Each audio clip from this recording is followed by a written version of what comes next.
네, 안녕하세요. 주식은 선택이 아닌 필수 주선필입니다.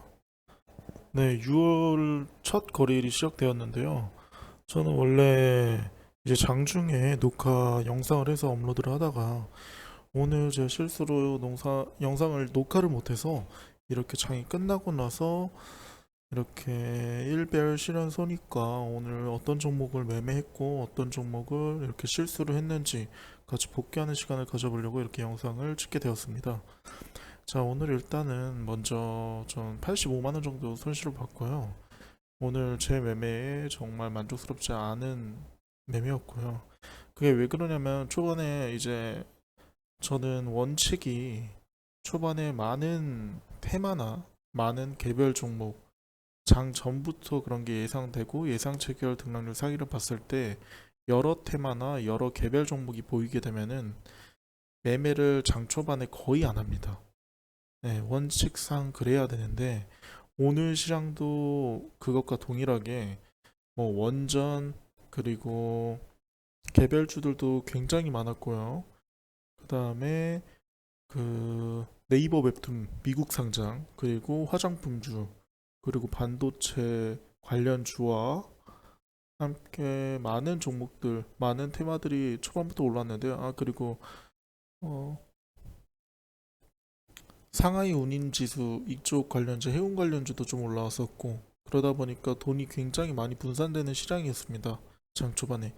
그렇기 때문에 전 초반에 매매를 적게 하든 아니면 적은 비중으로 들어가서 매매를 해야 되고 그 매매에서 실패를 하게 된다면 조금 더 오래 기다렸다가 천천히 매매를 해서 들어가야 되는 그 저만의 그런 원칙이 있는데 그것을 오늘 어기게 되면서 좀 큰 손실이 나게 됐고 그 이후에 큰 손실이 났으면은 그 다음 매매를 이어가지 않거나 아니면 큰 손실을 났기 때문에 그날의 장을 접어야 되는데 오늘도 그런 것들 제가 잘 지키지 못하고 스스로 그런 걸 잘 지키지 못하고 크게 손실을 또 보게 되었네요. 태성 같은 종목을 저 오늘 매매했는데요. 맨 처음에 일단 매매한 것들은 삐아랑 실리콘투입니다. 이것들은 비중을 좀 많이 낮춰서 들어가긴 했는데 초반에 장 초반에 여러 테마와 돈이 분산되는 시장이기 때문에 일단 많이 줄여서 매매를 하긴 했지만 그럼에도 불구하고 좀 음, 장 초반에 제 원칙을 잘 지키지 못했네요. 일단 실리콘투 같은 경우는 갭이 어느 좀 많이 떴습니다. 6% 그리고 삐아 같은 경우도 7% 정도 떴고요. 일봉상으로 보게 되면은 차트가 나쁘지 않거든요. 신고가 돌파 차트이고 실리콘트도 그러하고 이 화장품주 관련주들은 계속해서 실적에 대한 이슈가 많이 뜨면서 확실한 어떠한 큰 뉴스는 없지만 계속 실적 이슈로 끌고 올라가는 모습이 보입니다. 그래서 오늘 장 초반에서도 테마가 전체적으로 위로 올라왔기 때문에 이 종목을 매매하게 됐고요. 근데 실리콘2나 이제 안 가니까 바로 좀 빠르게 잘랐습니다.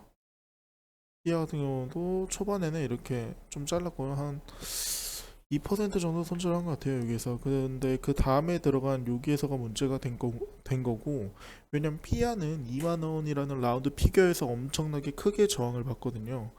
그렇기 때문에 2만 원 단위에서는 더욱더 조심을 해야 되고, 확실하게 이 테마가 대장이 되는 게 아니라면은 이렇게 2천만 원이나 크게 뭐 베팅할 필요도 없었고, 그리고 2천만 원 넘었을 거예요. 2,500만 원 정도 한 2,200, 300만 원 정도 매매를 한 것 같은데 그 정도의 비중을 들어갈 필요가 없었는데도 불구하고 그렇게 비중을 크게 들어서 매매한 저의 그때 그 심리는 태성에서 이미 큰 손실을 봤기 때문에 제가 그걸로 인해서 이미 이때 한 150만 원, 160만 원 정도 손실이었던 것 같아요. 삐아랑 뭐 실리콘도 초반에 손절 친 거 포함하니까 그 정도 됐던 것 같더라고요. 그래서 그렇게 큰 손실이 났을 때는 그냥 장을 접고 떠나야 되는데 제가 아직도 이렇게 이런 마음을 쉽게 못 버리네요. 네, 그래서 삐아도 그냥 좀 하면 정말 안 되는 매매인데 이렇게 들어가서 크게 맞으면서 거의 장 초반에 250에서 260만 원 손실 봤고요. 그리고 태성 같은 경우는 이렇게 일봉상으로 봤을 때 신고가 차트이고 태성이 애플 AI 관련주 그런 이슈도 있지만 또 유리기판 관련주 쪽으로도 이런 복합동반과 유리기판 성장의 수혜를 받을 수 있다는 이런 리포트와 이런 IR 자료들로 인해서 유리기판과 같이 움직인다고 보았고요. 그리고 오늘 태성만 오른 게 아니라 SKC 유리기판의 큰 대장주라고 보일 수 있죠. 랩솔릭스 자회사가 이제 연말에 유리기판을 상용한다라는 이슈로 SKC가 최근에 많이 오르고 있는데 그 이슈로 인해서 SKC가 오늘 장 초반에 8%나 상승을 했고 그래서 태성이 10 몇 퍼센트 오르면서 크게 상승을 보여줬기 때문에 이 종목이 이 테마가 대장이 될 거라고 돈이 크게 많이 들어올 거라고 생각해서 여기서 좀 많이 이쪽 두 번 찍은 거에서 한 1,300만 원 정도 찍었던 것 같습니다. 그래서 VI가 걸리고 난 뒤에 여기서 횡보를 할 때 다시 한번 눌릴 때 나머지 비중을 좀 더 들어갔는데 여기서 산 게 전 정말 하면 안 됐다라고 지금도 많이 복귀를 하고 있습니다. 왜냐면 돌파 관점을 봤을 때 이건 7,440원대 매수를 했었어야 되는데 제가 살짝 놓치는 바람에 높은 위치에서 하게 됐고 그렇다면은 초반에 두 번 찍은 걸로만 들고 갔어도 충분했습니다. 비중 자체는. 그리고 그 다음에 눌릴 때 또다시 이렇게 더 매수를 했는데 이거는 절대 사면 안 됐습니다. 왜냐하면은 오늘 한비반도체가 많이 떨어지고 그 반사이익으로 인해서 하나 에어로스페이스가 자회사 그 하나정밀기기라는 곳에서 그 SK하이닉스의 TC 본딩 그것을 어느 정도 자기네들이 수주에서 발주를 가져갈 수 있다라는 어떤 그런 모멘텀 때문에 이제 하나 에어로스페이스나 그리고 현대차 그리고 SK 이런 대장주들 코스피 우량주들이 되게 상승을 크게 했습니다. 그래서 거래 대금이 그쪽으로 많이 쏠렸고 돈의 수급 자체가 이쪽을 태성 쪽이나 이런 약한 테마를 바라보기보단 대형주로 많이 빠지다 보니까 이게 돈의 수급이 크게 빠르게 안 들어오더라고요. 그렇기 때문에 돈의 수급이 분산되는 걸 보고 저도 태성을 여기서 더 매수하는 게 아니라 더 보수적으로 뭐 여기서 빠지면은 일단 손절 치고 오늘 장을 정말 보수적으로 봐야겠다라고 판단을 했었어야 되는데 그러지 못한 게 오늘 제 자신에게 너무 아쉬운 부분이고 그 다음에 이제 매매한 게 YC라는 종목인데 YC는 이제 프로그램을 엄청나게 많이 따라합니다. 근데 오늘 특이하게 프로그램이 계속 지속적으로 순매수를 계속 찍어주고 있거든요. 이거는 종가상으로도 한번 노려볼 생각은 일단은 있습니다. 저는 그렇고 그래서 오늘 YC를 이쪽에서 어제 이건 상따라 했던 건데 장 막판에 이게 외국인 물량이 프로그램에서 찍히면서 나오는 걸 보고 그냥 장후 시간을 거래해서 이 물량은 전부 다 매도를 쳤고요.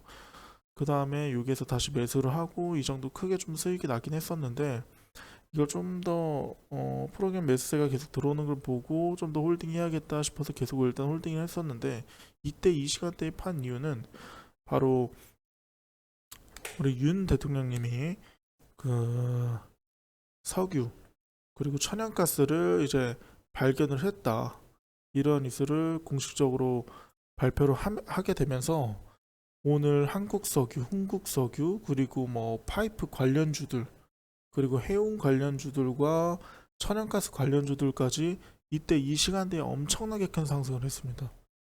차트 보시면 뭐 한국석유, 흥국석유, 동양철관, 화성밸브, 한국가스공사 이렇게 벌써 상한가만 벌써 5개가 나온 건데요. 그렇다 보니까 여기서 돈이 확실히 완전하게 몰리는 것을 보고 이거는 해야겠다라는 생각이 들 수밖에 없었습니다. 그리고 한국에서 이런 천연가스 매장량이나 뭐 석유 이런 것들이 정말 거의 없었는데 이 천연가스가 거의 보니까 최대 뭐 20 몇 년간 쓸 수 있다. 한국에서만. 그리고 석유도 최대 4년간 쓸 수 있는 방대한 양이다라고 해가지고 되게 의미가 있다라고 판단이 되어서 이렇게 좀 매매를 하게 되었습니다. 이쪽을. 그래서 한국가스공사 같은 경우는 아무래도 천연가스 쪽이 더 기간이 길기 때문에 한국가스공사를 매매하게 되었고요. 여기에서 매매해서 이렇게 거의 한 5% 조금 안 되게 매매를 했습니다. 왜냐면 이 천연가스 관련주 중에서는 얘가 대장이었고요. 이때 이 시간대에. 그래서 이 종목을 하게 되었고 그 다음에 대성에너지도 잠깐 그냥 천연가스 관련주로 여기서 매매를 짧게 했고 동아시절 같은 경우는 이제 파이프라인 관련주들이 가장 먼저 상한가를 닫았습니다. 동양철강과 화성밸브가 가장 먼저 상한가를 닫았기 때문에 그 이후에 동아지질이 한 번 더 치고 올라와 주지 않을까. 왜냐면 이렇게 큰 이슈로 인해서 많은 종목들이 올라올 때는 어떠한 뉴스를 붙이면서 VI를 걸려놓고 그 다음에 상승을 한 파동 더 내주는 경우가 많습니다. 왜냐하면 그만큼 뉴스가 강력하니까. 그래서 저도 동아지주 그냥 VI 풀리는 시점에 걸어놨다가 수익을 줬지만 좀 더 올라갈 걸 생각해서 팔지 않았는데 그 중에 바로 흘러서 그냥 일단 바로 이거는 매도를 쳤고요. 그 다음에 LS 마린 솔루션도 그런 방금의 관점과 비슷하고요. 그래서 차트가 이쁜 것들 꼭 이렇게 좋은 뉴스로 인해서 그 후발주들이 계속해서 치고 올라오고 이거 올랐다 저거 올랐다 계속하는 장에서는 이런 후발주들 중에서도 가장 차트가 이쁜 것들을 골라서 그 돌파 자리를 때리면 손익비가 굉장히 높고 오를 가능성이 정말 높다라고 저는 생각을 해서 이런 매매를 가끔씩 이렇게 큰 뉴스가 있을 때 매매를 하곤 합니다. 그래서 LS 말린 솔루션도 여기에서 매수를 해서 여기서 팔게 되었고, 그래서 오늘 매매는 이 정도로 말씀드릴 수 있을 것 같습니다. 지금도 뭐 계속해서 그 천연가스랑 석유 관련주들이 많이 오르고 있는데 계속 내일까지 이어질지 한번 봐야 될 것 같고요. 오늘은 제가 매매 영상을 녹화를 못해서 이렇게 영상을 찍게 되었습니다. 네, 이렇게 영상 끝내겠습니다. 감사합니다.